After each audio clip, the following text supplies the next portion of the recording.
The Picture of Dorian Gray by Oscar Wilde. Chapter 14.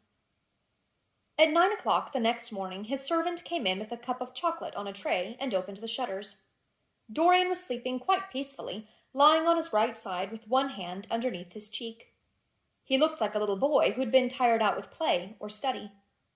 The man had to touch him twice on the shoulder before he woke, and as he opened his eyes a faint smile passed across his lips, as though he had been lost in some delightful dream. Yet he had not dreamed at all. His night had been untroubled by any images of pleasure or of pain. But youth smiles without any reason. It is one of its chiefest charms. He turned round, and leaning upon his elbow began to sip his chocolate. The mellow November sun came streaming into the room. The sky was bright, and there was a genial warmth in the air. It was almost like a morning in May. Gradually, the events of the preceding night crept with silent, blood-stained feet into his brain, and reconstructed themselves there with terrible distinctness. He winced at the memory of all that he had suffered, and for a moment the same curious feeling of loathing for Basil Hallward that had made him kill him as he sat in the chair came back to him, and he grew cold with passion. The dead man was still sitting there, too, and in the sunlight now. How horrible that was! Such hideous things were for the darkness, not for the day. He felt that if he brooded on what he had gone through, he would sicken or grow mad. There were sins whose fascination was more in the memory than in the doing of them, strange triumphs that gratified the pride more than the passions, and gave to the intellect a quickened sense of joy, greater than any joy they brought, or could ever bring to the senses. But this was not one of them. It was a thing to be driven out of the mind, to be drugged with poppies, to be strangled lest it might strangle one itself. When the half-hour struck, he passed his hand across his forehead, and then got up hastily and dressed himself with even more than his usual care, giving a good deal of attention to the choice of his necktie and scarf-pin, and changing his rings more than once. He spent a long time also over breakfast, tasting the various dishes, talking to his valet about some new liveries that he was thinking of getting made for the servants at Selby, and going through his correspondence. At some of the letters he smiled. 3 of them bored him. One he read several times over, and then tore up with a slight look of annoyance in his face. That awful thing, a woman's memory, as Lord Henry had once said. After he had drunk his cup of black coffee, he wiped his lips slowly with a napkin, motioned to his servant to wait, and going over to the table, sat down and wrote 2 letters. One he put in his pocket, the other he handed to the valet. "Take this round to 152 Hertford Street, Francis, and if Mr. Campbell is out of town, get his address." As soon as he was alone, he lit a cigarette and began sketching upon a piece of paper, drawing first flowers and bits of architecture, and then human faces. Suddenly, he remarked that every face that he drew seemed to have a fantastic likeness to Basil Hallward. He frowned, and getting up, went over to the bookcase and took out a volume at hazard. He was determined that he would not think about what had happened until it became absolutely necessary that he should do so. When he had stretched himself on the sofa, he looked at the title page of the book. It was Gautier's Émaux et Camies Charpentiers, Japanese paper edition, with the Jacquemart etching. The binding was of citron green leather, with a design of gilt trellis work and dotted pomegranates. It had been given to him by Adrian Singleton. As he turned over the pages, his eye fell on the poem about the land of Lassonnière. The cold yellow hand du supplice encore mal lavé, with its downy red hairs and its doigts de faune. He glanced at his own white taper fingers, shuddering slightly in spite of himself, and passed on, till he came to those lovely stanzas upon Venice. Sur une gamme chromatique, les signes de Pere ruisselante, la venue de la Adriatique, sur de l'eau son corps rose et blanc, les dômes sur l'azur des ondes, suivant la phrase à pour contour. Son flot comme des gorges rondes, qui soulèvent un soupir de mur. Les griffes bordent à me déposer, jetant son amar à pilier, devant une façade rose, sur le marbre d'un escalier. How exquisite they were! As one read them, one seemed to be floating down the green waterways of the pink and pearl city, seated in a black gondola with silver prow and trailing curtains. The mere lines looked to him like those straight lines of turquoise blue that follow one as one pushes out to the Lido. The sudden flashes of color reminded him of the gleam of the opal and iris-throated birds that flutter round the tall, honeycombed campanile, or stalk with such stately grace through the dim, dust-stained arcades. Leaning back with half-closed eyes, he kept saying over and over to himself, Devant une façade rose, sur le marbre d'un escalier. The whole of Venice was in those 2 lines. He'd remembered the autumn that he had passed there, and a wonderful love that had stirred him to mad, delightful follies. There was romance in every place. But Venice, like Oxford, had kept the background for romance, and, to the true romantic, background was everything, or almost everything. Basil had been with him part of the time, and had gone wild over Tintoret. Poor Basil! What a horrible way for a man to die! He laughed, and took up the volume again, and tried to forget. He read of the swallows that fly in and out of the little cafe at Smyrna, where the Hadjis sit, counting their amber beads, and the turbaned merchants smoke their long tasselled pipes and talk gravely to each other. He read of the obelisk in the Place de la Concorde that weeps tears of granite in its lonely, sunless exile, and longs to be back by the hot, lotus-covered Nile, where there are sphinxes, and rose-red ibises, and white vultures with gilded claws, and crocodiles with small barrel eyes that crawl over the green steaming mud. He began to brood over those verses which, drawing music from kiss-stained marble, tell of that curious statue that Gautier compares to a contralto voice, the monstre charmant that couches in the porphyry room of the Louvre. But after a time the book fell from his hand. He grew nervous, and a horrible fit of terror came over him. What if Alan Campbell should be out of England? Days would elapse before he could come back. Perhaps he might refuse to come. What could he do then? Every moment was of vital importance. They had been great friends once, 5 years before, almost inseparable indeed. Then the intimacy had come suddenly to an end. When they met in society now, it was only Dorian Gray who smiled. Alan Campbell never did. He was an extremely clever young man, though he had no real appreciation of the visible arts, and whatever little sense of the beauty of poetry he possessed, he had gained entirely from Dorian. His dominant intellectual passion was for science. At Cambridge, he had spent a great deal of his time working in the laboratory, and had taken a good class in the natural science tripos of his year. Indeed, he was still devoted to the study of chemistry, and had a laboratory of his own in which he used to shut himself up all day long, greatly to the annoyance of his mother, who had set her heart on his standing for Parliament, and had a vague idea that a chemist was a person who made up prescriptions. He was an excellent musician, however, as well, and played both the violin and the piano better than most amateurs. In fact, it was music that had first brought him and Dorian Gray together. Music, and that indefinable attraction that Dorian seemed to be able to exercise whenever he wished, and indeed exercised often without being conscious of it. They had met at Lady Berkshire's the night that Rubinstein played there, and after that used to be always seen together at the opera and wherever good music was going on. For 18 months their intimacy lasted. Campbell was always either at Selby Royal or in Grosvenor Square. To him, as to many others, Dorian Gray was the type of everything that is wonderful and fascinating in life. Whether or not a quarrel had taken place between them, no one ever knew. But suddenly people remarked that they scarcely spoke when they met, and that Campbell seemed always to go away early from any party at which Dorian Gray was present. He had changed, too, was strangely melancholy at times, appeared almost to dislike hearing music, and would never himself play, giving as his excuse, when he was called upon, that he was so absorbed in science that he had no time left in which to practice. And this was certainly true. Every day he seemed to become more interested in biology, and his name appeared once or twice in some of the scientific reviews in connection with certain curious experiments. This was the man Dorian Gray was waiting for. Every second he kept glancing at the clock. As the minutes went by, he became horribly agitated. At last he got up and began to pace up and down the room, looking like a beautiful caged thing. He took long, healthy strides. His hands were curiously cold. The suspense became unbearable. Time seemed to him to be crawling with feet of lead, while he, by monstrous winds, was being swept towards the jagged edge of some black cleft of precipice. He knew what was waiting for him there, saw it indeed, and shuddering, crushed with dank hands his burning lids as though he would have robbed the very brain of sight and driven the eyeballs back into their cave. It was useless. The brain had its own food on which it battened, and the imagination, made grotesque by terror, twisted and distorted as a living thing by pain, danced like some foul puppet on a stand and grinned through moving masks. Then suddenly time stopped for him.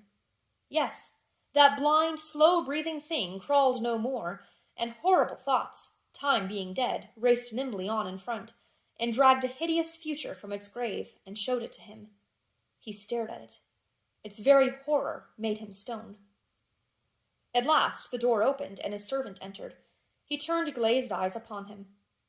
"Mr. Campbell, sir," said the man. A sigh of relief broke from his parched lips, and the color came back to his cheeks.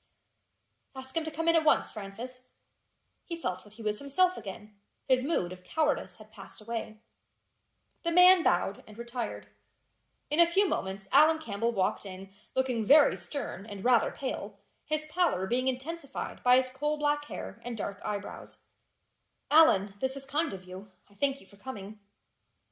"I had intended never to enter your house again, Gray, but you said it was a matter of life and death." His voice was hard and cold. He spoke with slow deliberation. There was a look of contempt in the steady, searching gaze that he turned on Dorian. He kept his hands in the pockets of his astrakhan coat, and seemed not to have noticed the gesture with which he had been greeted. "Yes, it is a matter of life and death, Alan, and to more than one person. Sit down."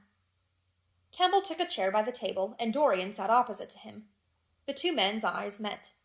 In Dorian's there was infinite pity. He knew that what he was going to do was dreadful. After a strained moment of silence, he leaned across and said, very quietly, but watching the effect of each word upon the face of him he had sent for, "Alan, in a locked room at the top of this house, a room to which nobody but myself has access, a dead man is seated at a table. He has been dead 10 hours now. Don't stir, and don't look at me like that. Who the man is, why he died, how he died, are matters that do not concern you. What you have to do is this." "Stop, Gray. I don't want to know anything further. Whether what you have told me is true or not true doesn't concern me. I entirely decline to be mixed up in your life. Keep your horrible secrets to yourself. They don't interest me any more." "Alan, they will have to interest you. This one will have to interest you. I am awfully sorry for you, Alan, but I can't help myself. You are the one man who is able to save me. I am forced to bring you into the matter. I have no option. Alan, you are scientific. You know about chemistry and things of that kind.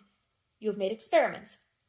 What you have got to do is to destroy the thing that is upstairs. To destroy it, so that not a vestige of it will be left. Nobody saw this person come into the house. Indeed, at the present moment he is supposed to be in Paris. He will not be missed for months. When he is missed, there must be no trace of him found here.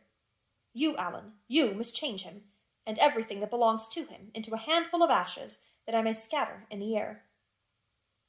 "You are mad, Dorian." "Ah, I was waiting for you to call me Dorian." "You are mad, I tell you. Mad to imagine that I would raise a finger to help you. Mad to make this monstrous confession. I will have nothing to do with this matter, whatever it is. Do you think I am going to peril my reputation for you? What is it to me what devil's work you are up to?" "It was suicide, Alan." "I am glad of that, but who drove him to it? You, I should fancy." "Do you still refuse to do this for me?" "Of course I refuse. I will have absolutely nothing to do with it. I don't care what shame comes on you. You deserve it all. I should not be sorry to see you disgraced, publicly disgraced. How dare you ask me, of all men in the world, to mix myself up in this horror? I should have thought you knew more about people's characters. Your friend Lord Henry Wotton can't have taught you much about psychology, whatever else he has taught you. Nothing will induce me to stir a step to help you. You have come to the wrong man. Go to some of your friends. Don't come to me." "Alan, it was murder. I killed him. You don't know what he had made me suffer. Whatever my life is, he had more to do with the making or the marring of it than poor Harry has had. He may not have intended it. The result was the same." "Murder? Good God, Dorian, is that what you have come to?" "I shall not inform upon you. It is not my business. Besides, without my stirring in the matter, you are certain to be arrested. Nobody ever commits a crime without doing something stupid, but I will have nothing to do with it." "You must have something to do with it. Wait a moment. Listen to me. Only listen, Alan. All I ask of you is to perform a certain scientific experiment. You go to hospitals and dead houses, and the horrors that you do there don't affect you. If, in some hideous dissecting room or fetid laboratory, you found this man lying on a leaden table, with red gutters scooped out in it for the blood to flow through, you would simply look upon him as an admirable subject. You would not turn a hair. You would not believe that you were doing anything wrong. On the contrary, you would probably feel that you were benefiting the human race. or increasing the sum of knowledge in the world, or gratifying intellectual curiosity, or something of that kind. What I want you to do is merely what you've often done before. Indeed, to destroy a body must be far less horrible than what you were accustomed to work at. And remember, it is the only piece of evidence against me. If it is discovered, I am lost, and it is sure to be discovered unless you help me. I have no desire to help you. You forget that. I am simply indifferent to the whole thing. It has nothing to do with me. Alan, I entreat you, think of the position I am in. Just before you came, I almost fainted with terror. You may know terror yourself some day. No, don't think of that. Look at the matter purely from the scientific point of view. You don't inquire where the dead things on which you experiment come from. Don't inquire now. I have told you too much as it is, but I beg of you to do this. We were friends once, Alan. Don't speak about those days, Dorian. They are dead. The dead linger sometimes. The man upstairs will not go away. He is sitting at the table with bowed head and outstretched arms. Alan, Alan, if you don't come to my assistance, I am ruined. Why, they will hang me, Alan. Don't you understand? They will hang me for what I have done. There is no good in prolonging this scene. I absolutely refuse to do anything in the matter. It is insane of you to ask me. You refuse? Yes. I entreat you, Alan. It is useless. The same look of pity came into Dorian Gray's eyes. Then he stretched out his hand, took a piece of paper, and wrote something on it. He read it over twice, folded it carefully, and pushed it across the table. Having done this, he got up and went over to the window. Campbell looked at him in surprise, and then took up the paper and opened it. As he read it, his face became ghastly pale, and he fell back in his chair. A horrible sense of sickness came over him. He felt as if his heart was beating itself to death in some empty hollow. After 2 or 3 minutes of terrible silence, Dorian turned round and came and stood behind him, putting his hand upon his shoulder. I am so sorry for you, Alan, he murmured, but you leave me no alternative. I have a letter written already. Here it is.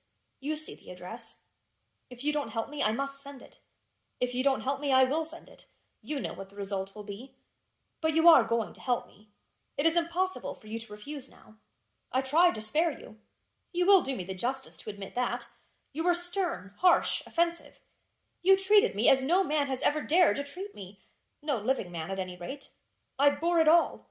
Now it is for me to dictate terms. Campbell buried his face in his hands, and a shudder passed through him. Yes, it is my turn to dictate terms, Alan. You know what they are. The thing is quite simple. Come, don't work yourself into this fever. The thing has to be done. Face it, and do it. A groan broke from Campbell's lips, and he shivered all over. The ticking of the clock on the mantelpiece seemed to him to be dividing time into separate atoms of agony, each of which was too terrible to be borne. He felt as if an iron ring was being slowly tightened round his forehead, as if the disgrace with which he was threatened had already come upon him. The hand upon his shoulder weighed like a hand of lead. It was intolerable. It seemed to crush him. Come, Alan, you must decide at once.